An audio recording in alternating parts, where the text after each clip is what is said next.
Martin, thank you very much for agreeing to talk to us. Please introduce yourself. Martin Craigs, CEO, PATA, Pacific Asia Travel Association, based in Bangkok. Great.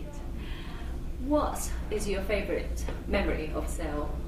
So many. I've been coming here for 30 years, and I was here the day Korea was selected to host the 1988 Olympics, and I then had the great pleasure of having my holidays here in September 88 with my brother and friends, so a lot of good personal memories.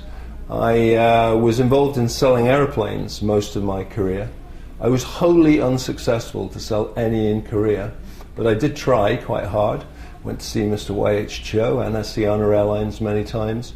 So I got to know the country, but now I've been 23 months with PATA.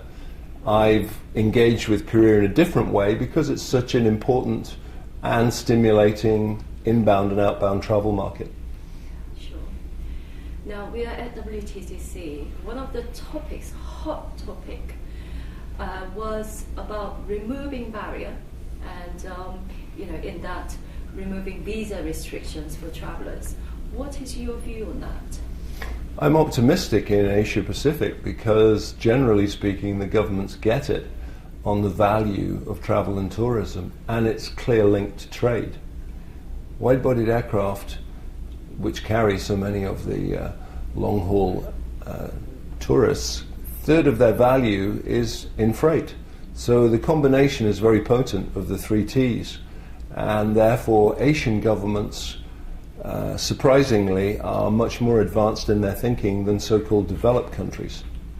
We call it the complete visitor economy because if you only say tourist, some people still have a mindset that that just involves flying south, lying on a beach, eating and drinking too much and coming home, which is the European, I would have to say, kind of Anglo-Saxon, somewhat restrictive attitude that therefore tourism is a pleasure and should be taxed and harassed.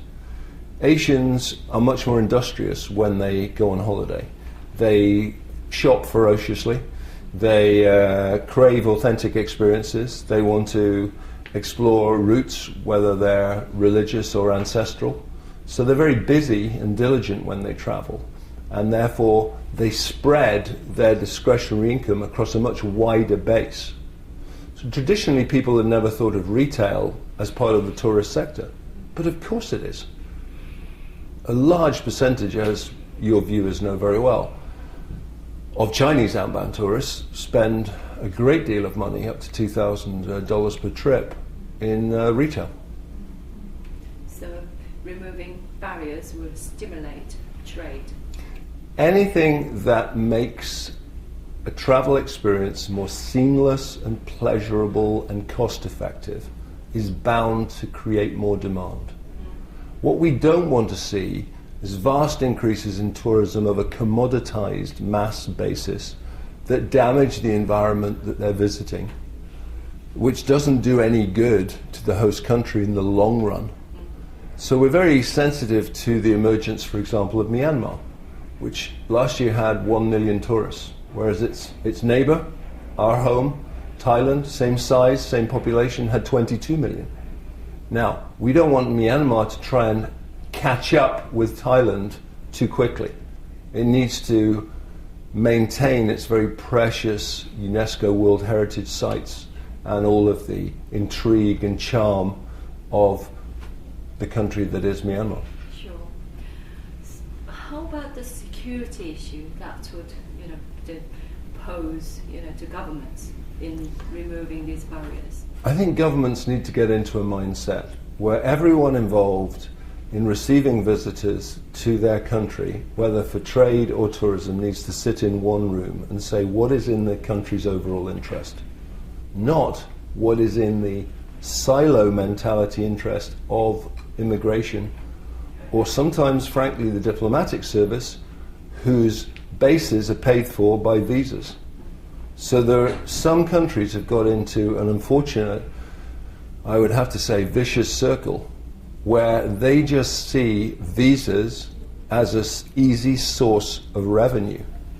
And they are starting to put people off visiting their country by charging them too much and inefficiently distributing the visa.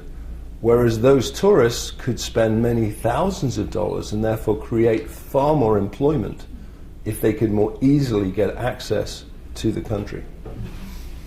That's a great point.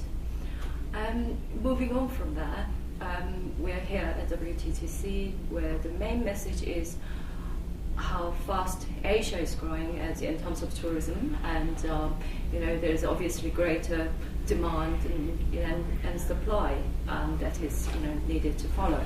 Now, what is PATA doing to support its members to sustain the growth?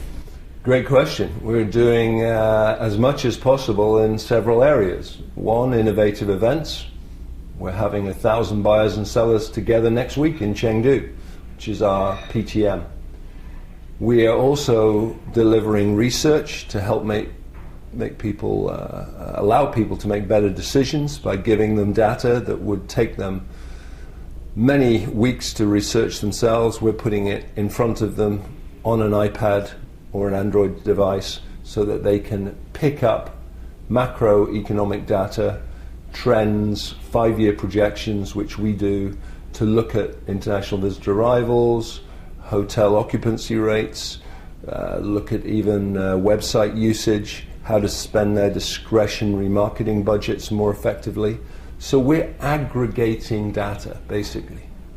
I say to even the smaller SMEs, you can employ 1 or 2 more people and you can get 60 or 70% of the data we have on our Empower platform free of charge, except you'll have to do 1,000 Google searches to get it. So why don't you just become a member of PATA and get it at your fingertips at 5 seconds notice? That's the point. There is a perception that PATA is mainly useful for larger companies. That's simply not true.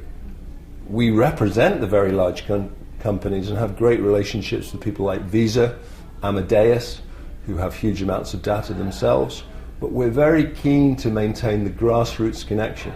Remember, PATA is the only organization with a chapter network across 41 different cities. We've been around for 62 years. We do feel we're part of the fabric of travel and tourism. And we have, I have admitted this many times in my 23 months, have to keep reinventing ourselves. As we just heard from Tony Blair yesterday, who did a great keynote speech, this is a constant change society. Almost everything is unpredictable, week by week, month by month. But what you do want is connectivity, a sense of belonging, and a means of integrating into the travel chain. And that's what PATA provides. And I should say, as we're here being very generously and professionally hosted by WTTC, that's a complementary relationship. They have the global private enterprise members, around 100, 150 with associates. We have over 800, small and large, public and private. So that's a complementary arrangement. We are at the grassroots level in the region. WTTC are on a global scale, primarily driven by the major partners. Not forgetting UNWTO, who I must say have been very kind to me and PATA in recent times, who have the overarching, of course, government influence on travel and tourism. So we're in a very happy space. As I said in the conference this morning, cheer up, everybody. You're in the business that gives people the best 2 weeks of their life every year. You're in the holiday and travel and leisure. You're in the memories business, right?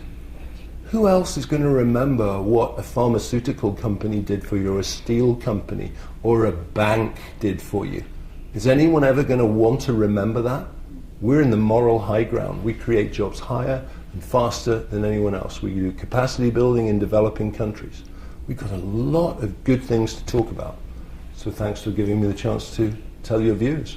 Well, perhaps this, but to me it is obvious that this success story, Asian success story, PATA is very much part of that driving that success. So it should be, and that's a tribute to our original pioneers, who I've enjoyed reading more of the history of PATA. I mean, in 1951, to sit down and say we ought to have an organization across the Pacific to unite nations who have been tragically at war for many years, and to then build from that after the appalling destruction of that war and build genuine friendships and empathy and understanding across borders, that's the benefit of travel and tourism.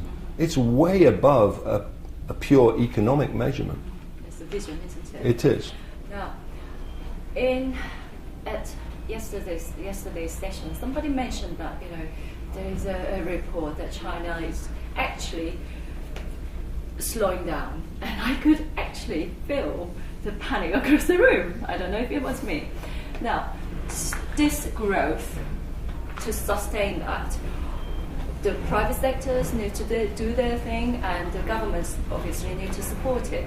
In your view, what do they need to do, in terms of private sector and governments?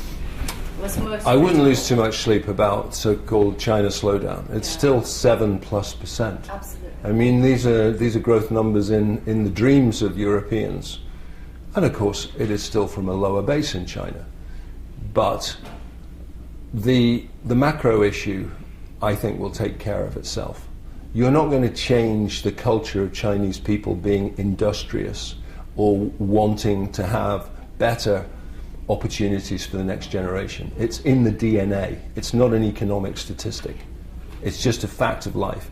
Chinese people are diligent, they work hard, they therefore want to experience more of the outside world in their hard-earned holidays. So that's great for countries that have got the facilities to welcome them.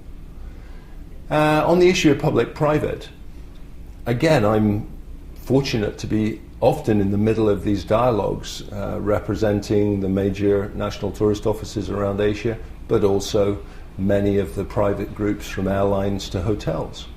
The point is, we need to think in a joined-up way, because the consumer has one experience when they go on holiday. They have a booking experience, they have an airport security experience, they have a visa experience, they have a flight experience, a hotel experience. It's all one experience. A chain is only as strong as its weakest link. Sometimes I have a duty to not make myself very popular, to shine a light on poor practices, where there's a weak link, where that link is letting everyone else in the chain down. Unfortunately, most of those weak links are within the province and control of governments. Now, they have many other things on their mind, and all governments understandably have the security of their people first. But in these days of technology allowing you to have passports embedded with biometric information, you should embrace technology as soon as possible, because the bad guys will be easier to find. So we want